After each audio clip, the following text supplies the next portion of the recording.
নেত্রকোনা জেলা সদর হাসপাতালে রোগীর মৃত্যুতে চিকিৎসকদের অবহেলার অভিযোগ উঠেছে। এতে হাসপাতালে ভাঙচুর চালায় নিহত ব্যক্তির স্বজন ও স্থানীয়রা। পরে পরিস্থিতি নিয়ন্ত্রণে আনে পুলিশ ও স্থানীয় নেতৃবৃন্দ। অভিযোগ অস্বীকার করেছে সংশ্লিষ্ট চিকিৎসক ও হাসপাতাল কর্তৃপক্ষ।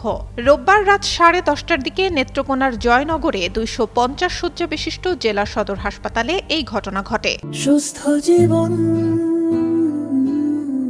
সুন্দর পৃথিবী।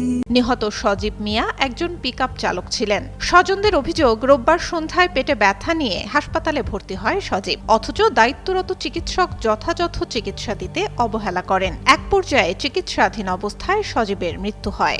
মৃত্যুর খবর ছড়িয়ে পড়লে স্বজন ও স্থানীয় লোকজন হাসপাতালে জড়ো হয়ে বিক্ষোভ শুরু করে। এক পর্যায়ে হাসপাতালের বিভিন্ন অংশে ভাঙচুর চালায় তারা।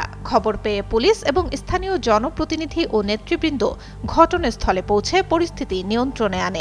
তবে এই অভিযোগ অস্বীকার করেছে সজীবের চিকিৎসক ও হাসপাতাল কর্তৃপক্ষ। তারা জানায়, সন্ধ্যার পর থেকে বিদ্যুৎ ছিল না, জেনারেটর দিয়ে কার্যক্রম চলছিল। হার্ট অ্যাটাক নিয়ে সজীব নামে একজন রোগী এলে তাকে প্রাথমিক চিকিৎসা দেওয়া হয়। প্রয়োজনীয় পরীক্ষা নিরীক্ষার পর জরুরি ভিত্তিতে তাকে ময়মনসিংহ মেডিকেল কলেজ হাসপাতালে নিয়ে যাওয়ার পরামর্শ দেওয়া হয়, কিন্তু ময়মনসিংহে নিয়ে যাওয়ার আগেই মারা যান তিনি। পরে হাসপাতাল ভাঙচুর করে রোগীর স্বজন ও স্থানীয়রা।